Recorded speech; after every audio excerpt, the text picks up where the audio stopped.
Yo, what the hell is this? Drop it.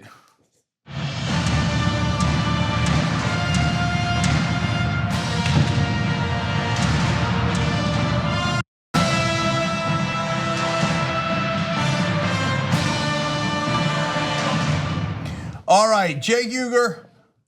Look at this power panel. Anna Kasparian, Choi joins us. Hey. Maytha Alhassen as well. And Maytha, you guys know Jake. Let's talk for a second. You're on ABC's comedy Single Parents. Yes. That's super cool that you're an actor and all that stuff. But I'm obsessed that you're a professional basketball player in South Korea. But you also played here. Where did you play here? In college? Yeah, New York. Yeah, I New played York? for Brooklyn College for a year, and then I failed off because I was a gym rat. And then I went to South Korea, and I was like, let me try there. And yeah, I ended up playing university basketball there for the top university, basically, in Korea. And then yeah, I played semi-pro for a few years. Oh, that's pretty badass. What position? I was a combo guard because I like to shoot. I like to shoot too. There's gonna be a lot of shooting on today's show. Okay. Also into boxing, yoga, which this is what I'm getting from your bio. Yeah, okay. That's right. That's right. Is it filled with lies? You've never done yoga your whole life? Well, no, I can do yoga. I feel Warrior like too. if you're an actor, you have to at least say you do. Yes. Right? Especially like in you LA. gotta fit in. Yeah, in LA. That's part of the agency conversation. Yeah, if absolutely. somebody's going to pick you up. Yeah, It's when on you your were resume. moving from New York to LA. It's how you get initiated into LA gang culture. Yeah. Hiking at Runyon Canyon and then yoga. Exactly. Yeah, That's right. basically. All right, super last thing. When is Single Parents on ABC? Wednesdays at 9:30 Eastern Time, 8:30 Central Time. Yes. All right, excellent. Okay, so fun power panels for you guys. This one, the one coming up, Ida Rodriguez will join us, and Matt Walsh is going to join us from Veep. He's Mike McClintock from Veep. If you watch that, he's phenomenal. Nominated for 2 Emmys. Okay, now lots of fun and anger in today's show. The story, I mean, look, all the stories get me animated, but and Trump's disastrous handling of the latest hurricane is literally a disaster. But the cheating that the Republicans are doing in Georgia is so brazen, it's unbelievable. So wait till you get a load of that story. All right, so Anna, you want to take it away? Yeah, let's get the No, plastic. I got it. Yeah, okay. No, All right. I got your son. So I see you, Jesus. Go straight to me as soon as I start pointing. Okay. Anyway, let's move on. Let's start talking about some murdered journalists, unfortunately. We are still uncertain as to the whereabouts of a Washington Post journalist, Jamal Khashoggi, who was also a Saudi dissident who had self-exiled here to the United States out of an abundance of caution. He had been critical of the Saudi royals and was worried about his safety, which is why he came here to the United States. Now, he has gone missing after he went to the Saudi consulate in Istanbul, Turkey. He had went there to receive a document necessary to marry his Turkish fiance, and he never came out of the building. Now, there is some indication that he was either abducted or, based on what the Turkish government is saying, killed by Saudi authorities who had arrived on chartered flights following his arrival to the consulate. Now, the Turkish investigators are saying that they have evidence that he was murdered. No one has seen that evidence yet. The Turkish investigators have been in contact with US intelligence officials. It's unclear whether those intelligence officials have seen this evidence, but according to what we know so far, the recordings show that a Saudi security team detained Khashoggi in the consulate after he walked in October 2nd to obtain this official document before his upcoming wedding, then killed him and dismembered his body. The individual who spoke on the condition of anonymity said that the voice recording from inside the embassy lays out what happened to Jamal after he entered. You can hear his voice and the voices of men speaking Arabic. You can hear how he was interrogated, tortured, and then murdered. And the same individual also says that you can hear the Saudi officials beating him in the recording. Now, Turkish officials are also wary of releasing these recordings because they fear that it could divulge how the Turks spy on foreign entities in their country. Although I think it's pretty clear already, right? Yeah. I don't think there's much confusion about that. Yeah. I remember thinking, okay, look, I get it that you guys see him on video going into the embassy, and you check the video in the back and the front, and you never see him coming out. I get that. How do you know they brought a bone saw? How do you know that they dismembered him? And so, of course, they don't want to say it in the beginning, but it's super obvious. And it's not just the Saudis, I imagine, and it's not just the Turks. My guess is most of the host countries tap most of the embassies that are in their respective countries. So be forewarned, okay? And so the Turks apparently had a way of, they say not only audio, but video recordings inside the consulate of Saudi Arabia. So they seem to have the goods. Right, so this is all information that we shared with you in previous shows where we talked about this very story, but there are updates that I want to get into. So first off, what is the reaction from businesses and the media here in the United States?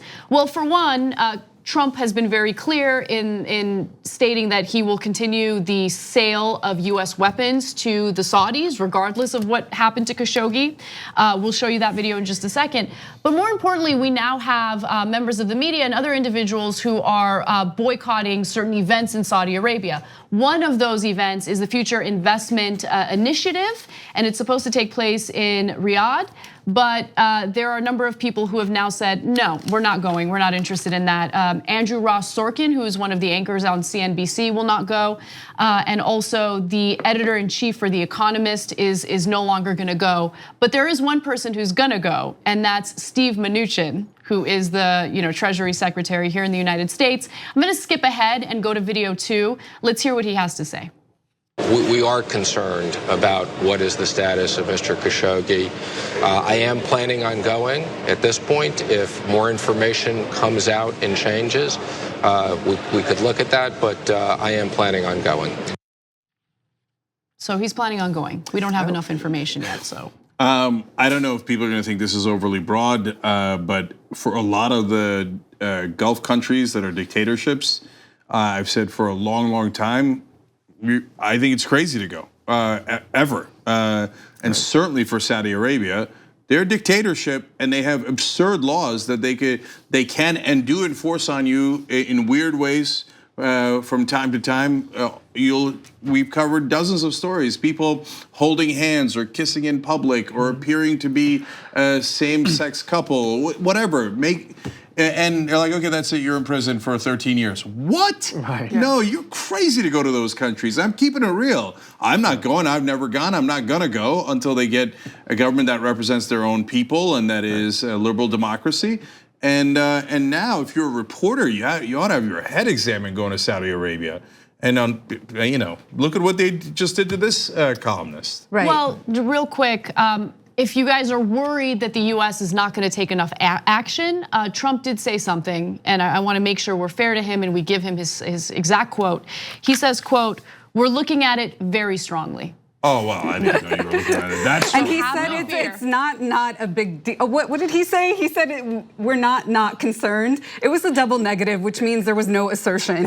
But I think there's so many things swirling. One is that, to your comment, unfortunately, there is a protected elite class of Americans who don't get to experience that kind of repression when they enter into the country. I mean, there's a ban on alcohol and embassies carry alcohol in the country. So there are little things like that. But when you're talking about the symbolic consent to what the Saudi government is doing by showing up to actually a big deal meeting, this investment fund meeting has been designed because, guess what? The Saudi government is running out of money. They have really low oil projections to the point where they're gonna start taxing their citizens. And this is a big deal because the Saudi state has radical unemployment, which a lot of people don't know about. So not everybody's rolling in wealth. And so they're looking for opportunities from the outside to get investment inside. And I mean, there's there's so much with this story that I want to talk about. One is that it's interesting that there is focus on Khashoggi, which I love. I love the fact that the West is putting pressure on our president. Politicians are putting pressure on our system to withdraw from more arms deals that go into our disastrous war in Yemen. Can I ask you a question? Saudi's disastrous war in Yemen that we support through refueling and intelligence and. So Cenk and I spoke about that a little bit yesterday, and really all we could really do at that point was speculate as to why, because we've had a long history of bad behavior from the Saudis, and it seems as though no one's been willing to hold their feet to the fire until now. Why do you think that is? Well, I think a couple of things. One is that the US doesn't take kindly to repression of journalists. I mean, we have multiple movies that have just come out in the last couple of years about Nixon silencing and censoring the Post. We have the Spotlight story. So we have this, whether or not it's absolutely true, this notion of ourselves as protecting freedom of speech, right? So when we point to that, it means something. Khashoggi is a very interesting story, what his family, where he comes from and what his family represents in the global market.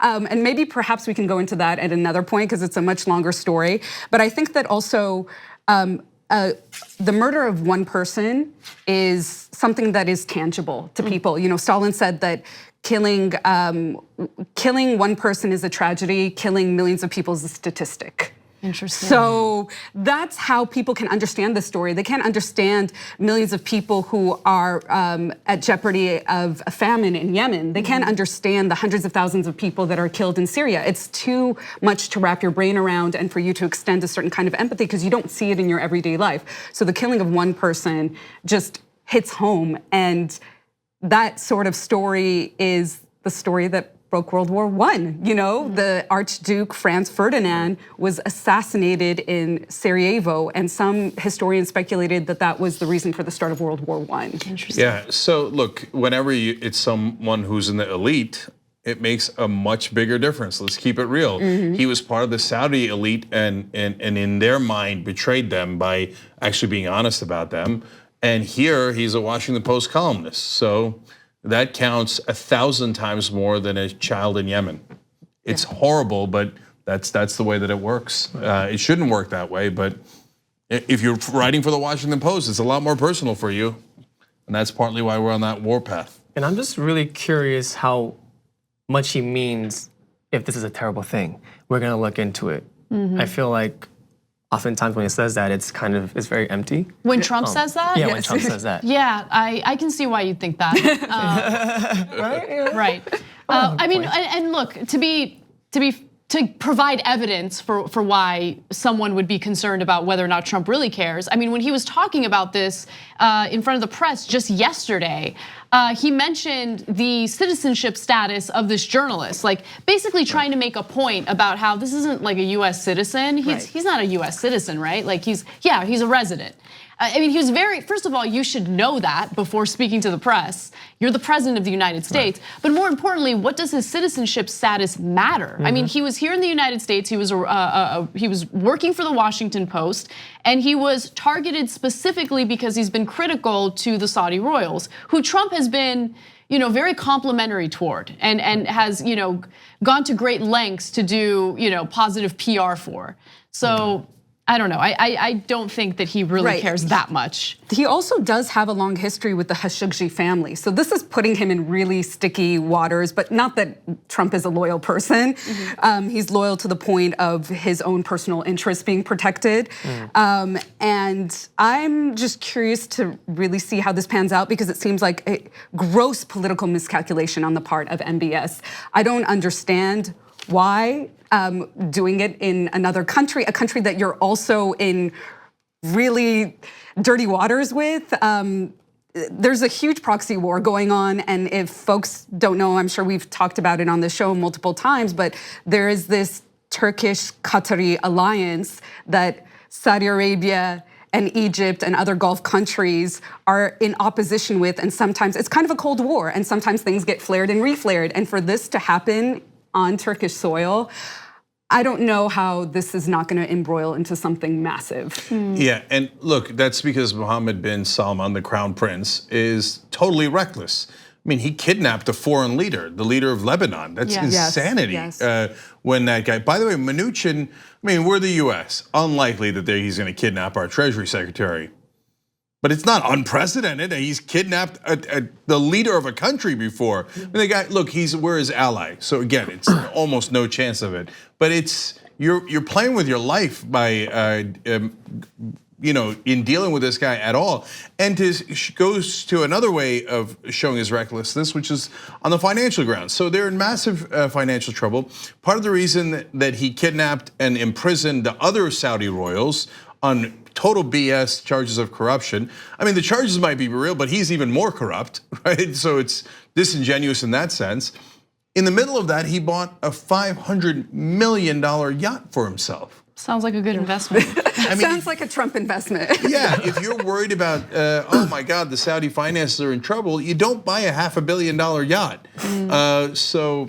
And the fact that the US did so much propaganda on his behalf, including a lot of the mainstream press, now all of a sudden come to find out he kills members of the press and they're not, oh, oops, right? Well, you should have thought of that before you were doing all that positive press. I remember on this show, we were saying, why is CBS, 60 Minutes and all these other outlets, saying this guy's some sort of reformer? We already knew he kidnapped a foreign leader. We already knew he was trying to foment a civil war within the Palestinian territories and in Lebanon. We knew what an out of control dictator he was before, but yet he was feted. Why? Because if you pay enough money in Washington, you're gonna get a lot of great propaganda no matter what you do until you come for the guys who are giving you the propaganda. Right, and just a quick note on that. I mean, the American press doesn't care about what Saudi Arabia wants to do to Palestinian territories. Right. We already know how the US press covers what happens to Palestinians living in Palestinian territories.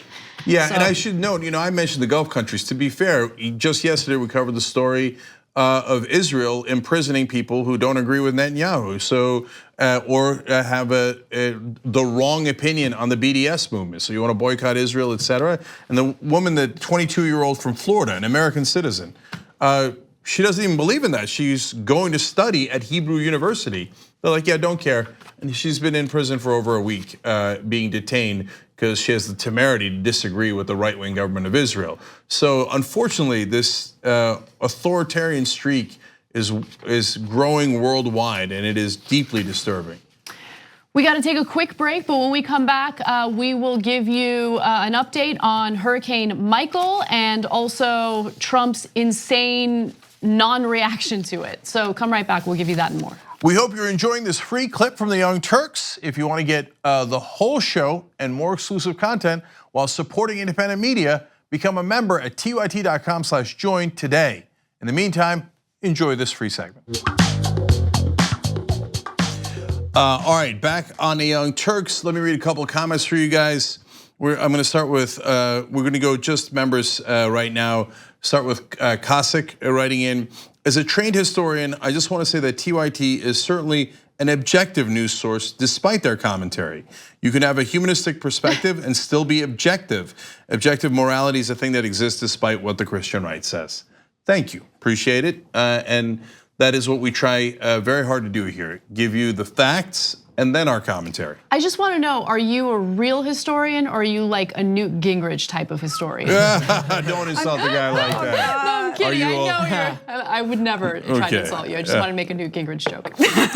Are you also an amateur paleontologist? Newt Gingrich, okay. Steve Menke writes in, it really is amazing what the West allows Saudi Arabia to get away with without consequence. It makes a mockery of our government every time they bring up human rights concerns anywhere else in the world. Great point. 6,600 civilians have been killed in Yemen. Yeah. And we let them get away with that. You get somebody in the elite, then it's a different problem.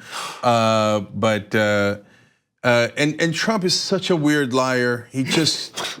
So he's like, yesterday we should have called him out on this. So we have $110 billion of arms deals with Saudi Arabia.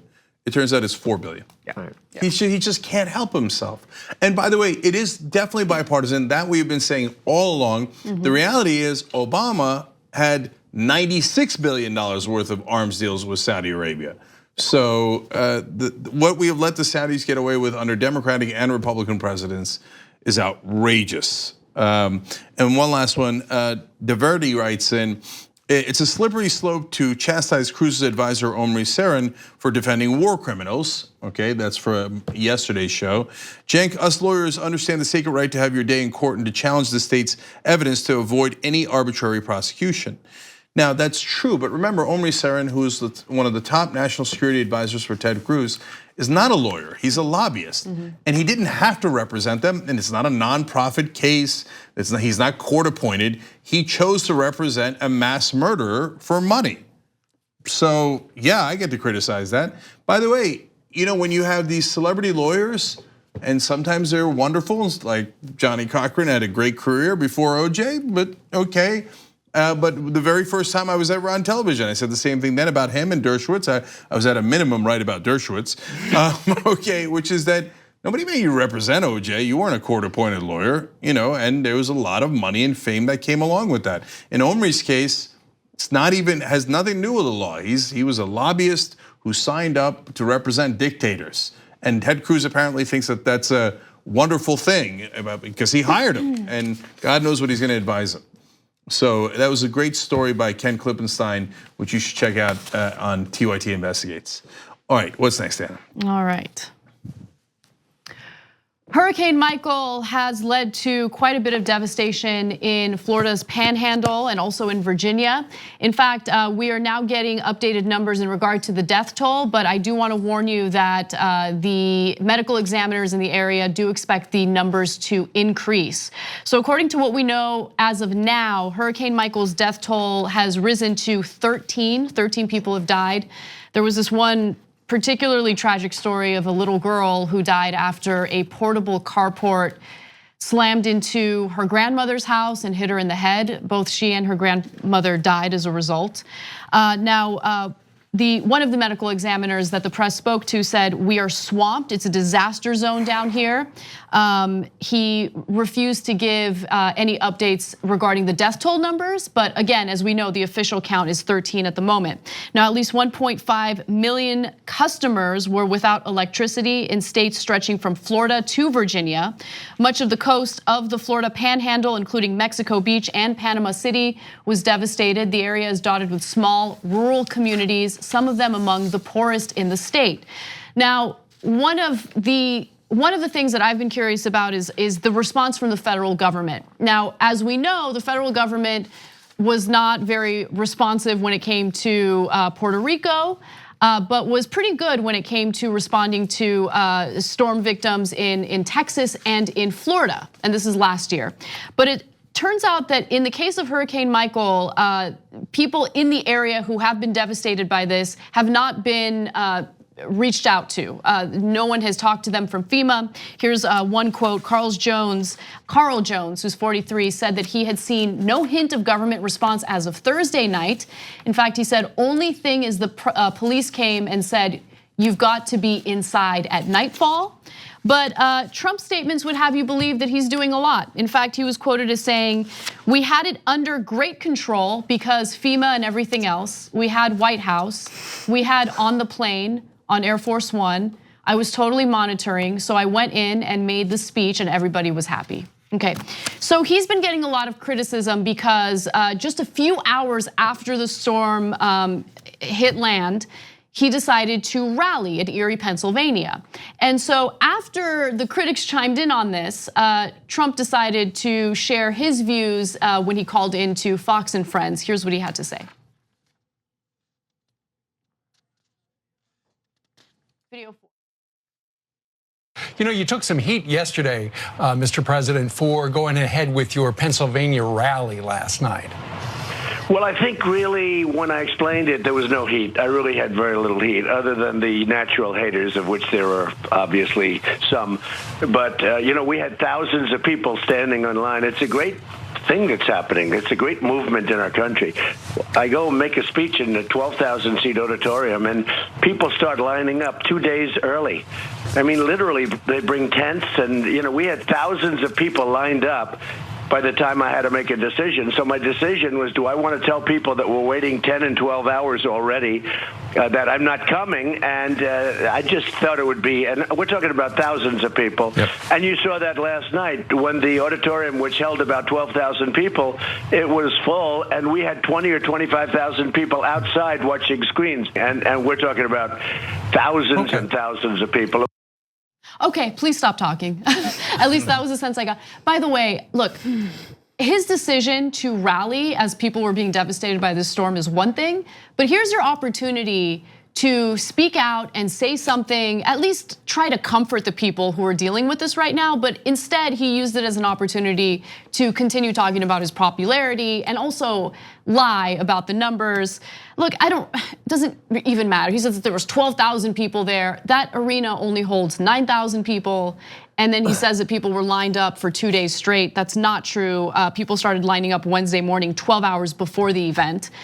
But nonetheless, he had been very, very critical of Obama because Obama participated in a concert back in 2012 with Bruce Springsteen and Jay-Z. And so Trump was arguing, Hurricane Sandy just happened. Can you believe what Obama's doing? He's out there campaigning right now. He shouldn't be doing it. Here's what his tweet said. This is on November 6, 2012. Yesterday, Obama campaigned with Jay-Z and Springsteen while Hurricane Sandy victims across New York and New Jersey are still decimated by Sandy. Wrong. Well, you made a decision to continue on with this rally just a few hours after Hurricane Michael hit, and Hurricane Sandy made landfall October 29th, 2012. Obama suspended his campaign at that time, so did Mitt Romney, to his credit. And then this concert with Bruce Springsteen and Jay-Z happened on November 5th. So, I mean, I don't know, his tweets aren't really aging well. Yeah, so I'll do the math for you. That's a full week later. Yeah. Meanwhile, this guy didn't even wait 7 hours and he's the president. And he's like, we had the White House. We had great, what are you talking about? You had so far it appears a terrible response. 13 people dead, all those people without cell phone service, without food, water. And by the way, right now a lot of people are rummaging through the stores to get food and water, depending on the community. That's being called resourceful or looting. So kind of depends on where you're from. Look at these pictures, oh my Jesus. God, it's does it look like they were? I mean, look, it's Mother Nature, and there's nothing you can do when the storm hits, but there's a lot you can do preparing for the storm and after the storm. And the question is, did they do the proper amount of preparation? Look, when it comes to FEMA, that's an open question, and we'll see how the rest of the government responded. Does anyone think that Donald Trump did enough preparation as the president? Or does he just love going to rallies? It's fun, he doesn't want to cancel it. They cheer for him, and it's so much, that's like one of the fun parts of the job. Now I gotta cancel it, I don't want to do that. But really, to be fair, if he didn't cancel it, do you think he would have been doing a lot of homework anyway? Do you think he would have been in a command center like, hey, how are we getting the food down there? How are we evacuating people, et cetera? No, he wouldn't have done any of that stuff anyway. He hates homework. Right. Cenk, are you one of his natural haters? Is that what's happening? I'm on a show with his natural haters. Yeah. No, I mean, he's the president of the United States. He's not Justin Bieber, and Justin Bieber, for the record, probably gets way more people lining up for much longer. What really frightens and probably has done more for Florida. Exactly. Right. I mean, I think what somebody should have done in his cabinet is lie to him and tell him that it could maybe affect Mar-a-Lago, and then maybe there would have been some sort of response from him. I mean, 9,000 people at a rally versus 1.5 million people without electricity, and we don't even know the exact numbers around food shortages and other fallout that's gonna happen from this. So the thing that's most alarming to me is that we have an administration of climate deniers, and there is absolutely little preparation, and that's another conversation we can have, but there's even less response. And for me, like, okay, I really don't want you to deny climate change, but please don't neglect the preparation and the post game around it either, because this is gonna only increase exponentially for years to come. Yes, I love that you brought that up. And it's a very dangerous cocktail, because not only do they deny climate change and promote policies that further exacerbate these issues and these extreme weather conditions. But remember, important government programs like FEMA are funded through what? Through taxpayer money, right? And right now, we've just cut tax revenue because, hey, the wealthy need more tax cuts. We need to cut the corporate tax rate from 35% to 21%. And then when you take the effective tax rate into account, it's even less than that. And so, I mean, if we're not gonna be able to fund the government organizations that help with relief efforts, and we're also going to ignore the very serious issue of climate change, this is gonna get worse. Every year it's gonna get worse. And we've noticed that these hurricanes are happening with more frequency, they're happening with more severity. And when the whole situation happened with Hurricane Maria in Puerto Rico, and continues to happen, by the way, I think that there was this thought among some of Trump's base that, well, those are the others, even though they're US citizens and it's part of the United States, right? But this is an example of people in Florida, people in parts of the country that voted for Trump being neglected and ignored. Okay, he doesn't care who you are, where you're from. All he cares about is himself, and he proves that time and time again. Right, just to piggyback on that, there's no empathy from Trump, 45, and he's supposed to be a leader of the free world. And it just kind of reminds me of when he was in Puerto Rico handing out paper towels and he was kind of like shooting it like a basketball. Yeah. Like, what are you thinking? I don't. Well, they were big, beautiful towels. So you're right. Beautiful, soft towels. Soft, yeah. They were in plastic. How would you know? He's great absorption. Yeah. He's such a maniac. Okay, so let me build off of that. Administrator for FEMA, Mr. Long, said there's a lesson here about building codes. Yeah, so there's a reason why you need regulations, and if you build houses and buildings next to the water in Florida, which is constantly hit by hurricanes, that is why you need regulation. So next time you hear a Republican go, oh, we're just gonna deregulate, think about what happened in the Panhandle just now, right? And the former mayor, Tom Bailey, in that area said the mother of all bombs doesn't do any more damage than this. That is literally true, because that only hits a certain area, whereas this hit a wide swath of Florida. The Carolinas got hit again, Virginia, and obviously you see the devastation in the pictures and the videos. And yes, the one bomb could not possibly do that. Mother Nature is nothing to mess with. But we have messed with her, and now she's messing back. And so it is climate change. So when you see those pictures, that's what it is. It's not 50 years from now. It's not 100 years from now. It's not binary. It doesn't just happen overnight. It happens gradually, and the storms get worse and worse and more frequent. So even by September 19th, we had 30% more storms than average in the Western Pacific and Atlantic. And then we had several other major storms, and then Hurricane Michael hit.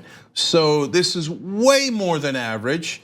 And so climate change, a lot of times people feel like, oh, okay, I gotta throw away my plastic bottle, and it's gonna happen 100 years from now, and it's happening to some island nation, and their water is rising, and it's something in the North Pole, but it doesn't affect me. No, these people died right now, certainly because of climate change. And so I'm not saying that any one hurricane you can tell is directly connected, and it's not that hurricanes did not exist before. But the whole point of what all of the world's scientists told you, and they were right, it's called science, is that the weather was gonna get more extreme, we were gonna have more storms, and they were gonna be more forceful. That is exactly what has happened. So that story that you mentioned, Anna, about Sarah Radney, she's 11 years old. I mean, look, 13 people died so far, and a lot of people we don't know, there might be a lot more deaths because we can't reach them. So it's not just Puerto Rico, we can't reach people in Florida right now, okay? And a lot of the roads are destroyed. So was there good planning for that? Well, it certainly doesn't appear so.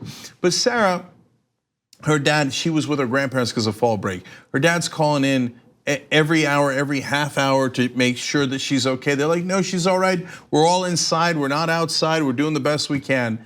And a carport flies off because it's a 155-mile-per-hour wind. A steel beam flies through the air, goes through the house, hits the little girl and the grandmother. Grandmother's lung is punctured, the ribs are broken, and the girl gets hit in the head. The dad is obviously in a panic. He's trying to drive up there, trying to make calls, and in the middle of it, they say, too late, she passed away, okay? So yes, she partly died because of climate change. So it has devastating consequences. Understand that, absorb that, so we can make the right policy decision. We're sitting around here chasing ghosts because of right-wing paranoia and fear. They're passing laws against Sharia law in Oklahoma. Yeah, they're worried about Muslims taking over Tulsa. Meanwhile, we got climate change killing American citizens day in, day out. Wake up to the real danger in this country. And our response to that is what? To put people who are at the forefront of deregulation, at the forefront of the fossil fuel industry, to be the head of EPA. Yeah. And so there is no surprise that when you have the rising temperature, the UN report by 2030 is our point of no return. That's not too far away. That's 12 years away. And for the planet to rise in temperature 1.5 degrees, and all the hurricanes need is moisture and high temperatures, I mean, the severity is gonna increase, more people are gonna die, and it could have been preventable. Exactly. And we could still do something about it. And right now, our current politicians say, no, it's a Chinese hoax. Apparently, a Chinese hoax just killed 13 people in America. It's not a hoax. 97% now, actually now 99% of the world's scientists didn't all get, those tens, hundreds of thousands of scientists all across the world didn't get together and decide to launch a conspiracy. That is, anyone who thinks that is either incredibly stupid or purposely lying to you because they get bribed by the fossil fuel industry, and it's leading to your family members getting killed. That's the real danger, and currently our government does nothing about it because they're part of the people taking the bribes. I mean, can we just have more thinkers and not deniers? Yeah. Like, just people with an open mind and uncorrupt pockets, I guess. That's and the right big now we thing. can't. And look, at why if you're wondering, if you watch the show on a regular basis, why do you keep coming back to money in politics? Because it's the root of all problems. They're literally paid to do nothing and let the danger fester and get worse and worse and worse. So if you lost a family member in this hurricane, it's partly because, yes, Jim Inhofe and Scott Pruitt and Donald Trump, they all took bribes from the oil companies to make sure they don't do anything about climate change. Because if you did, you might do a carbon tax. Oh boy, that would affect their profits. Anything you do might affect their profits. God forbid ExxonMobil, one of the most profitable companies in the world, should make $10 less. So if they gotta sacrifice your kids, well, that's a sad day for you, not for them. They're gonna keep on taking those bribes. Let's take a break. When we come back, we will tell you what's going on with the voter polls in Georgia. It's not looking good, so we're gonna give you the information on the real voter fraud that's going on. Look, it's a level of cheating that is now so absolutely clear. We're gonna show you the numbers. We'll show you how Republicans cheat all the time. They're the ones who do voter fraud. So it's indisputable.